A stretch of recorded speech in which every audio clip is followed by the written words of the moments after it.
Hi students, welcome back to Operation Management class. Okay, today we are ending our first chapter. Okay, let's start. Okay, first topic, manufacturing and non-manufacturing operations. On the basis of nature of operations, the organization can be divided into manufacturing organization and non-manufacturing organization. Okay അപ്പോൾ നമ്മുടെ operation അതായത് nature of operation നമ്മൾ എന്താ രീതിയിലാണോ പ്രവർത്തിക്കുന്നത് അതിനനുസരിച്ചിട്ട് കമ്പനികളെ നമുക്ക് അല്ലെങ്കിൽ ഓർഗനൈസേഷനെ നമുക്ക് രണ്ടായി തരംതിരിക്കാം. Manufacturing organisation and non manufacturing organisation. Obviously, manufacturing organizations produce goods and services which are tangible in nature. And the basic difference is non-manufacturing organization produce service. അല്ലേ? അതായത് മാനുഫാക്ചറിങ് ഓർഗനൈസേഷൻസ് എന്താ ചെയ്യുന്നത്, ഒരു ടാഞ്ചിബിൾ നമുക്ക് കാണാനും തൊടാനും പറ്റുന്ന ഒരു പ്രൊഡക്റ്റ് പ്രൊഡ്യൂസ് ചെയ്യുന്ന ഓർഗനൈസേഷനെ നമുക്ക് എന്ത് പറയാം, manufacturing organisation. Non manufacturing organisations എന്ന് പറഞ്ഞു കഴിഞ്ഞാൽ they are rendering services to കസ്റ്റമേഴ്സിന് സർവീസസ് പ്രൊവൈഡ് ചെയ്യുന്ന ഓർഗനൈസേഷനാണ് നോൺ മാനുഫാക്ചറിങ് ഓർഗനൈസേഷൻ. ഓക്കെ, അപ്പോൾ ബേസിക് ഡിഫറൻസിൽ ഫസ്റ്റ് വൺ എന്ന് പറയുന്നത് എന്താണ്, first difference of manufacturing organisation and non manufacturing organisation is that is tangible in nature, but the services rendered are the result of non-manufacturing organization. So manufacturing organization produce the goods that are tangible in nature. On the other hand, service organization renders service to customers instead of tangible product. Second, the products of manufacturing units can be stored in physical form, but the products of non-manufacturing organization cannot be stored. Manufacturing യൂണിറ്റിൻ്റെ product നമുക്ക് physical ഫോമിൽ store ചെയ്ത് വെക്കാം, പക്ഷേ നമ്മുടെ non manufacturing ഓർഗനൈസേഷൻ്റെ product നമുക്ക് എന്ത് ചെയ്യാൻ പറ്റില്ല, സ്റ്റോർ ചെയ്യാൻ പറ്റില്ല. In manufacturing organisation most of the customers have no direct contact with the operations. On the other hand, in the case of service organization, the customers are present during the creation of service.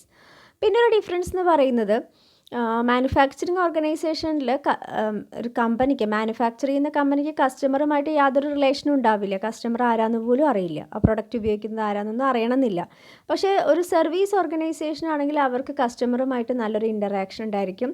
Our service കൊടുക്കുന്ന സമയത്ത് തന്നെ അവിടെ എന്തുണ്ടായിരിക്കും, customer ഉണ്ടാവും, ഇല്ലേ? ഇപ്പോൾ bank ആയാലും എന്തായാലും എന്ത് സർവീസ് ചെയ്യുന്ന കമ്പനി ആണെങ്കിലും അവിടെ എന്തുണ്ടായിരിക്കും, കസ്റ്റമറുമായിട്ടുള്ള റിലേഷൻ ഉണ്ടായിരിക്കും.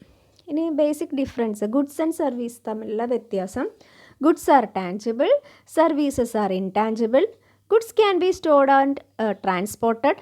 Service cannot be produced or produced before hand. അപ്പോൾ ഒരു ഡിഫറൻസ് നമ്മൾ പറഞ്ഞത് തന്നെയാണ്, ഗുഡ്സ് ടാഞ്ചിബിൾ ആണ്, സർവീസസ് ഇൻടാഞ്ചിബിൾ ആണ്, കാണാനോ തൊടാനോ പറ്റില്ല സർവീസ്, പക്ഷേ ഗുഡ്സ് നമുക്ക് കാണാനും തൊടാനും പറ്റും. പിന്നെ എന്താണ്, goods can be stored and transported. Goods നമുക്ക് സ്റ്റോർ ചെയ്ത് വെക്കാം, അതേപോലെ ഒരു സ്ഥലത്ത് നിന്ന് വേറെ സ്ഥലത്തേക്ക് ട്രാൻസ്പോർട്ട് ചെയ്യാം. Services cannot be produced before hand. Service നമുക്ക് കുറച്ച് മുന്നേ ഉണ്ടാക്കി വെച്ചിട്ട് ആവശ്യമുള്ളപ്പോൾ കൊടുക്കാൻ പറ്റില്ല. ഇനി goods are produced in the factory environment. Goods നമ്മളൊരു ഫാക്ടറിയിലാണ് തയ്യാറാക്കുക. Services are produced in market environment. Services എന്ന് പറയുന്നത് അവിടെ മാർക്കറ്റിൽ നേരിട്ട് നമ്മൾ കസ്റ്റമർക്കാണ് കൊടുക്കുന്നത് സർവീസ്, മറ്റത് ഫാക്ടറിയിലാണ്. ഇനി ഗുഡ്സ് ആർ മെയിൻലി സ്റ്റാൻഡർഡൈസ്ഡ്. ഗുഡ്സിനൊരു സ്റ്റാൻഡേർഡ് ഫിക്സ് ചെയ്തിട്ടുണ്ടാവും, പക്ഷേ സർവീസസ് എന്ന് പറയുന്നത് കസ്റ്റമൈസ്ഡ് ആണ്. ഗുഡ്സിന് സ്റ്റാൻഡേർഡാണ്, സർവീസസിന് കസ്റ്റമൈസ്ഡ്. പറഞ്ഞാൽ കസ്റ്റമറുടെ ആവശ്യത്തിനനുസരിച്ചിട്ടാണ് നമ്മൾ സർവീസ് പ്രൊവൈഡ് ചെയ്യുക. ഇപ്പോൾ ബ്യൂട്ടി പാർലർ ആയാലും എന്തായാലും, അപ്പോൾ മുടി വെട്ടുന്നതായാലും ഒക്കെ സർവീസാണ്. അവർ കസ്റ്റമറുടെ ആവശ്യപ്രകാരമാണ് അത് ചെയ്തു കൊടുക്കുന്നത്. ഇനി last one, quality is inherent in the product. ഒരു പ്രൊഡക്റ്റിൻ്റെ ക്വാളിറ്റി എന്ന് പറയുന്നത് ആ പ്രൊഡക്റ്റിൽ തന്നെ ഉണ്ടായിരിക്കും, പക്ഷേ quality is inherent in the പ്രോസസ്സാണ്. ക്വാളിറ്റി പറയുന്നത് സർവീസ് ചെയ്യുന്ന ആ ഒരു പ്രോസസ്സിലാണ് ക്വാളിറ്റി ഉള്ളത്. പക്ഷേ ഗുഡ്സിൻ്റെ ക്വാളിറ്റി എന്ന് പറയുന്നത് അതിൻ്റെ പ്രൊഡക്റ്റ് ഫൈനൽ ഗുഡ്സിലാണ്. സർവീസസിൻ്റെ ക്വാളിറ്റി എന്ന് പറയുന്നത് സർവീസ് നൽകുന്ന മെത്തേഡിലാണ് അതിൻ്റെ ക്വാളിറ്റി ഉള്ളത്. Next topic, interaction of operation management with other areas. അതായത് ഓപ്പറേഷൻ മാനേജ്മെൻറ്റും മറ്റുള്ള ഏരിയാസും തമ്മിലുള്ള ഇൻ്ററാക്ഷൻ അല്ലെങ്കിൽ relation. First one finance, second operation, third പറയുന്നത് മാർക്കറ്റിംഗ്. ഓപ്പറേഷൻ എന്ന് പറഞ്ഞാൽ എന്താണ്? Is A function of management, has relationship with marketing, finance, engineering and other financial areas. അപ്പോൾ operation എന്ന് പറയുന്ന ആ ഒരു ഓപ്പറേഷൻ എന്ന് പറയുന്ന ഫങ്ഷന് എന്തുണ്ട്? എല്ലാ ഏരിയാസുമായിട്ടും റിലേഷൻ ഉണ്ട്. എൻജിനീയറിംഗ് ആയാലും ഫിനാൻസ് ആയാലും മാർക്കറ്റിംഗ് ആയാലും ഒക്കെ. Finance department is concern with securing adequate financial resources for the organization and its proper utilization. Finance ഓർഗനൈസേഷൻ്റെ റെസ്പോൺസിബിലിറ്റി എന്ന് പറയുന്നത് എന്താണ്? ആഡിക്വേറ്റ് ഫണ്ട്, നമ്മൾ കമ്പനിക്ക് ആവശ്യമായ ഫണ്ട് ശേഖരിക്കുക, അത് പ്രോപ്പറായിട്ട് യൂട്ടിലൈസ് ചെയ്യുക. Allocation of the financial resource through out the organisation is the major function of finance department including operations department. അതായത് ഈ പറയുന്ന ഫങ്ഷൻ, അതായത് അലോക്കേഷൻ ഓഫ് റിസോഴ്സസ് കറക്റ്റായിട്ട് അലോക്കേറ്റ് ചെയ്യുക എന്ന് പറയുന്നത് ഒരു ഫിനാൻസ് ഡിപ്പാർട്ട്മെൻറ്റിൻ്റെ പ്രധാനപ്പെട്ട ഒരു ഫങ്ഷനാണ്. അത് തന്നെയാണ് ഓപ്പറേഷൻ ഡിപ്പാർട്ട്മെൻറ്റിൻ്റെയും ഫങ്ഷൻ തന്നെയാണ് ഇതും. ഇനി marketing department is responsible for identification of the needs and wants of the prospective customers and developing A suitable marketing plan. ഇനി മാർക്കറ്റിംഗ് ഡിപ്പാർട്ട്മെൻറ്റിൻ്റെ ഫങ്ഷൻ കസ്റ്റമേഴ്സിൻ്റെ നീഡ്സ് എന്താണെന്നൊക്കെ അറിയാം. അതേപോലെ തന്നെ നമ്മൾ ആഗ്രഹിക്കുന്ന കസ്റ്റമേഴ്സിനെ, പുതിയ പുതിയ കസ്റ്റമേഴ്സിനെ കണ്ടെത്തുക, അതിനനുസരിച്ച് മാർക്കറ്റിംഗ് പ്ലാൻ തയ്യാറാക്കുക. ഇതൊക്കെയാണ് മാർക്കറ്റിംഗ് ഡിപ്പാർട്ട്മെൻറ്റിൻ്റെ function. In short, operation is the key activity in the organisation which is linked with the marketing and financial activities. അപ്പോൾ ഈ ഓപ്പറേഷൻ എന്ന് പറയുമ്പോൾ അതിലെല്ലാം പെടും, മാർക്കറ്റിങ്ങും ഫിനാൻസും ഒക്കെ പെടും. For the successful functioning of the organization, cooperative action of all sections of the organization are needed. ഇനി ഒരു ഓർഗനൈസേഷൻ സക്സസ് ആവണമെങ്കിൽ എല്ലാ ഡിപ്പാർട്ട്മെൻറ്റിൻ്റെയും സപ്പോർട്ട് ആവശ്യമാണ്. All functional departments have to work together. എല്ലാ ഡിപ്പാർട്ട്മെൻറ്റും ഒന്നിച്ച് വർക്ക് ചെയ്യണം. So operation management is functional collaboration among different departments. അപ്പോൾ ഓപ്പറേഷൻ മാനേജ്മെൻറ്റ് എന്ന് പറഞ്ഞാൽ എന്താണ്? ഒരു കൊളാബറേഷനാണ് എല്ലാ ഡിപ്പാർട്ട്മെൻറ്റിൻ്റെയും. So for this purpose information sharing between these department is essential. അതായത് അതിന് നമ്മളൊരു കോർഡിനേഷൻ കിട്ടണമെങ്കിൽ ഇവരെല്ലാം ഒരു കമ്മ്യൂണിക്കേഷൻ ഉണ്ടായിരിക്കണം എല്ലാ ഡിപ്പാർട്ട്മെൻറ്റ്സും തമ്മിൽ. For this purpose management is the business function. So അതുകൊണ്ട് എന്താ പറയുന്നത്? ഒരു ഇൻഫർമേഷൻ ഷെയറിങ് അത്യാവശ്യമാണെന്ന് പറഞ്ഞു അല്ലേ. In short, operation controls the resources needed to produce a companies product and services. അപ്പോൾ ഓപ്പറേഷൻ മാനേജ്മെൻറ്റ് എന്ത് ചെയ്യുന്നുണ്ട്? കൺട്രോൾ ചെയ്യുന്നുണ്ട്. ഒരു കമ്പനിക്ക് ആവശ്യമായിട്ടുള്ള റിസോഴ്സസ് പ്രൊഡ്യൂസ് ചെയ്യാനും റിസോഴ്സസ് ഉപയോഗിച്ച് കൺട്രോൾ ചെയ്യാനും ഒക്കെ സഹായിക്കുന്നുണ്ട്. So for ensuring this the cooperation and support from all other departments ഒരു ഓർഗനൈസേഷൻ റെസെൻറ്റ്. അപ്പോൾ ഒന്നുമില്ല, അതിൽ പറയുന്നത് എന്താ വെച്ചാൽ ഓപ്പറേഷൻ മാനേജ്മെൻറ്റ് എന്ന് പറഞ്ഞാൽ നമ്മുടെ മാനുഫാക്ചറിങ് അല്ലെങ്കിൽ പ്രൊഡക്ഷൻ മാനേജ്മെൻറ്റ് എന്ന് പറയുന്നത് ഒരു പ്രധാനപ്പെട്ട ഒരു ഡിപ്പാർട്ട്മെൻറ്റാണ്. ഈ ഒരു ഡിപ്പാർട്ട്മെൻറ്റ് നമ്മളൊരു കമ്പനി സക്സസ് ആവണമെങ്കിൽ എല്ലാ ഡിപ്പാർട്ട്മെൻറ്റും തമ്മിൽ ഇൻ്ററാക്ഷൻ അത്യാവശ്യമാണ്. അപ്പോൾ ഫിനാൻസ് ഡിപ്പാർട്ട്മെൻറ്റ് ആയാലും മാർക്കറ്റിംഗ് ഡിപ്പാർട്ട്മെൻറ്റ് ആയാലും എൻജിനീയറിംഗ്, എല്ലാ ഡിപ്പാർട്ട്മെൻറ്റും തമ്മിൽ എന്തുണ്ടായിരിക്കണം? ഒരു കോർഡിനേഷൻ ഉണ്ടാവണം എന്നാണ് ഇവിടെ പറയുന്നത്. അപ്പോൾ എല്ലാ ഡിപ്പാർട്ട്മെൻറ്റും ഓപ്പറേഷൻ ഡിപ്പാർട്ട്മെൻറ്റുമായി കണക്റ്റഡ് ആണ്. ലാസ്റ്റ് ടോപ്പിക്ക് ഈ ചാപ്റ്ററിൽ മെറ്റീരിയൽ ഹാൻഡ്ലിംഗ് എക്യുപ്മെൻറ്റ്സ്. നമുക്കറിയാം വലിയ വലിയ ഫാക്ടറികളിൽ ഒരുപാട് എക്യുപ്മെൻറ്റ്സ് ഉണ്ടായിരിക്കും. അങ്ങനെ മെറ്റീരിയൽ ഹാൻഡ്ലിംഗ് എക്യുപ്മെൻറ്റ്സിനെ കുറിച്ചാണ്. The material handling is an important activity in the operation system. ഒരു ഫാക്ടറിനെ സംബന്ധിച്ചിടത്തോളം മെറ്റീരിയൽ കൈകാര്യം ചെയ്യുക എന്ന് പറയുന്നൊരു പ്രധാനപ്പെട്ട ആക്ടിവിറ്റിയാണ്. The speed of the material flow across the supply chain depends on the type of the material handling equipment is used.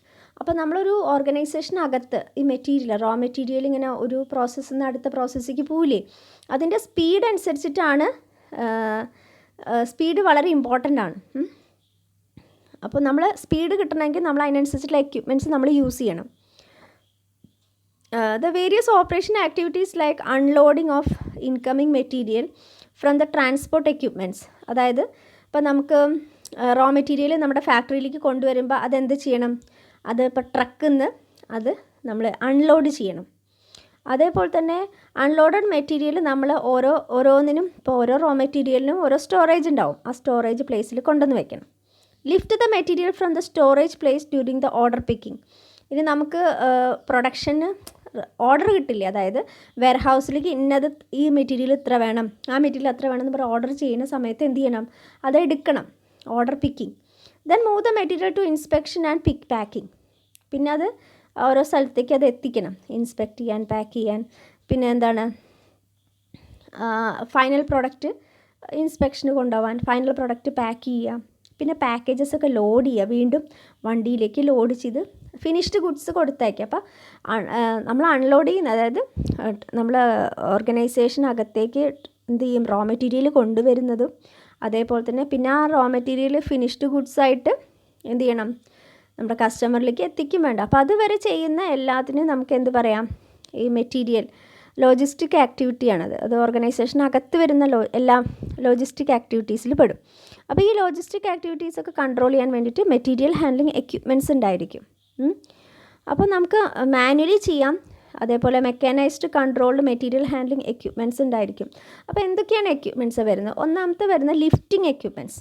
അപ്പോൾ പേര് തന്നെ അറിയാം എന്താണ്, നമ്മുടെ എക്യുപ്മെൻറ്റ്സിന് ലിഫ്റ്റ് ചെയ്യാൻ സഹായിക്കുന്നതാണ്. Lifting and transport equipment is use to move product around the production facility. അതായത് നമ്മൾ ആ ഒരു വലിയ പ്ലാന്റ് ആയിരിക്കും, അതിന്ന് ഒരറ്റത്തുനിന്ന് മറ്റത്തേക്ക് എത്തിക്കണ്ടേ, വലിയ വലിയ വെയിറ്റുള്ള മെഷീൻസ് ആയിരിക്കും, അല്ലെങ്കിൽ ഒരുപാട് ക്വാണ്ടിറ്റി ഉള്ളതായിരിക്കും. അപ്പോൾ അതൊക്കെ ലിഫ്റ്റ് ചെയ്യേണ്ടി വരും. അപ്പോൾ നമ്മൾ സ്റ്റോറേജിൽ നിന്ന് അത് എടുത്തിട്ട് അതേപോലെ തന്നെ പ്രൊഡക്ഷനിലേക്ക് അത് എത്തിക്കണം. അപ്പോൾ അതിനൊക്കെ യൂസ് ചെയ്യുന്ന ഇതാണ് ലിഫ്റ്റിംഗ് എക്യുപ്മെൻറ്റ്സ്, എടുക്കാനും വയ്ക്കാനൊക്കെ ഉപയോഗിക്കുന്ന, ലോഡിംഗ് ഒക്കെ ചെയ്യാൻ ഉപയോഗിക്കുന്നത്. അതായത് ട്രക്കിന്ന് ലിഫ്റ്റ് ചെയ്യാനും അതേപോലെ തന്നെ അതായത് ട്രക്കുകളുണ്ട്. അതായത് നമുക്കറിയാം വലിയ വലിയ ഫാക്ടറികളിലൊക്കെ എന്തുണ്ടായിരിക്കും, ഒരു പോണ വണ്ടി പോലെ ഒരു സാധനം ഉണ്ടാവും. ആ വണ്ടി ആ ട്രക്കിൽ കൂടെ പോയാൽ അതിങ്ങനെ ഓരോന്നും എന്ത് ചെയ്യും, ഇങ്ങനെ പിടിച്ച് ഇങ്ങനെ മെഷീൻസ് ഉപയോഗിച്ച് നല്ല ഹൈറ്റിൽ നിന്നൊക്കെ എടുക്കും. അപ്പോൾ നോക്കാം ഏതൊക്കെയാണ് മെറ്റീരിയൽ ഹാൻഡ്ലിംഗ് എക്യുപ്മെൻറ്റ്സ് എന്നാണ്. ആദ്യത്തെ ലിഫ്റ്റിംഗ് എക്യുപ്മെൻറ്റ്സ് എന്തൊക്കെയെന്നാണ് നിങ്ങൾ നെറ്റിലടിച്ചാൽ കാണാം. ഞാൻ ജസ്റ്റ് അടിച്ചപ്പോൾ കണ്ടതാണ് ഇതൊക്കെ. പലതരത്തിലുള്ള ലിഫ്റ്റിംഗ് എക്യുപ്മെൻറ്റ്സ് ഉണ്ട് ഓരോ ഫാക്ടറികളിലും ഉണ്ടോ. ഇതൊക്കെ എന്താണ്, നമ്മൾ ഈ കപ്പലിൽ നിന്നൊക്കെ ഹാർബറിലൊക്കെ കപ്പലിലേക്ക് അങ്ങോട്ട് ലിഫ്റ്റ് ചെയ്യണതും അങ്ങനെ കുറേ എക്യുപ്മെൻറ്റ്സ് ഉണ്ട്, ലിഫ്റ്റിംഗ് എക്യുപ്മെൻറ്റ്സ്. ഇതൊക്കെ ലിഫ്റ്റിംഗ് എക്യുപ്മെൻറ്റ്സ് തന്നെയാണ്.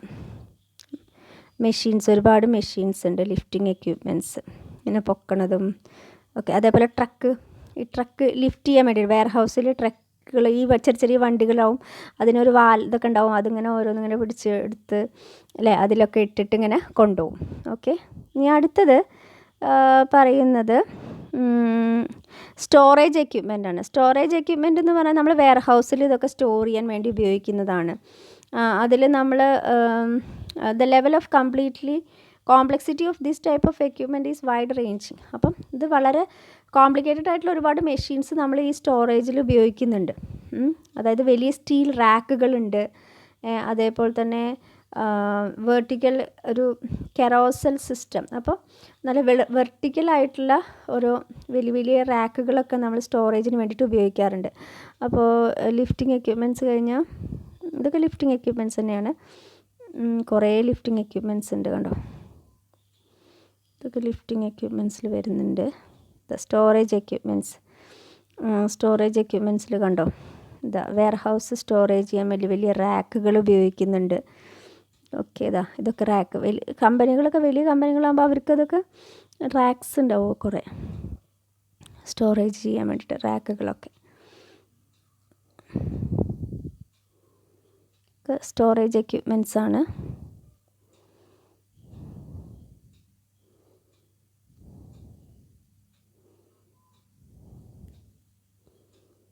ഇതും സ്റ്റോറേജ് എക്യുപ്മെൻറ്റ്സ് ആണ്. ഇത് കണ്ടോ, ഒരു ചെറിയ ട്രക്ക് കണ്ടോ, ട്രക്കിൽ ഇങ്ങനെ ഇത് മെറ്റീരിയൽ ഇങ്ങനെ കൊണ്ടുപോകണുണ്ടല്ലേ, ഇങ്ങനെ കൊണ്ടുപോകുന്ന സ്റ്റോറേജ് വെയർ ഹൗസിൽ ഇങ്ങനെ സൂക്ഷിക്കുന്ന വലിയ വലിയ റാക്കുകൾ. ഓക്കെ,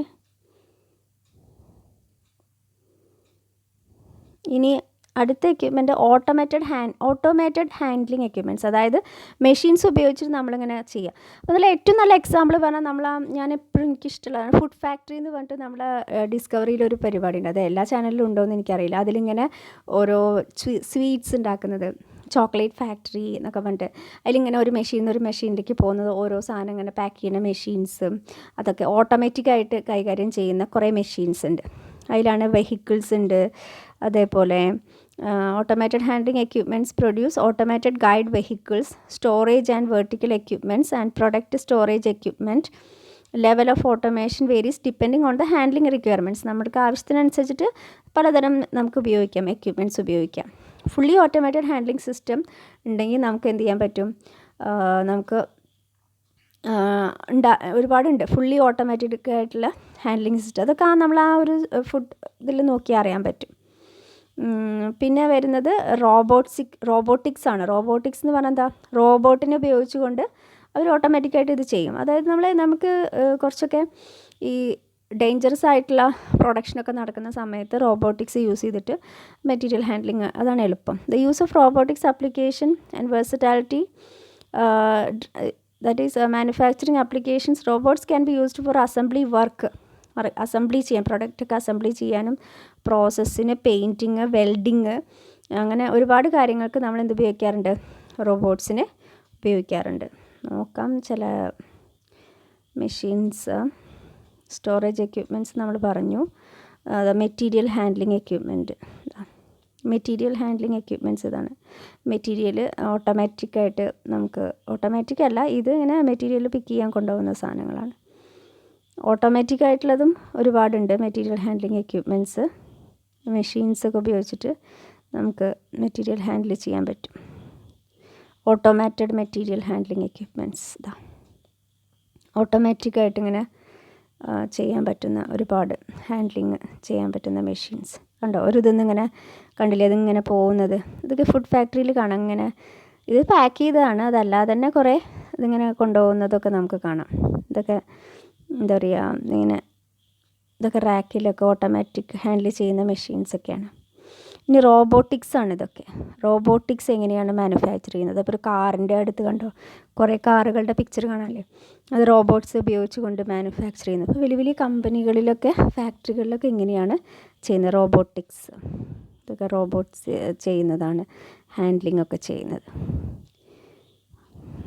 അപ്പോൾ നിങ്ങൾക്ക് തന്നെ നെറ്റിൽ അടിച്ചു കൊടുത്തു കഴിഞ്ഞാൽ ഇതൊക്കെ റോബോട്ട്സാണ് കണ്ടോ, കാറിൻ്റെ ഇതൊക്കെ ചെയ്യുന്നത് കണ്ടില്ലേ, റോബോട്ടിക്സ്. അപ്പോൾ ഇപ്പോഴൊക്കെ അങ്ങനെയാണ്, ഓട്ടോമാറ്റിക്കായിട്ടുള്ള സംഭവങ്ങളാണ് യൂസ് ചെയ്യുന്നത്.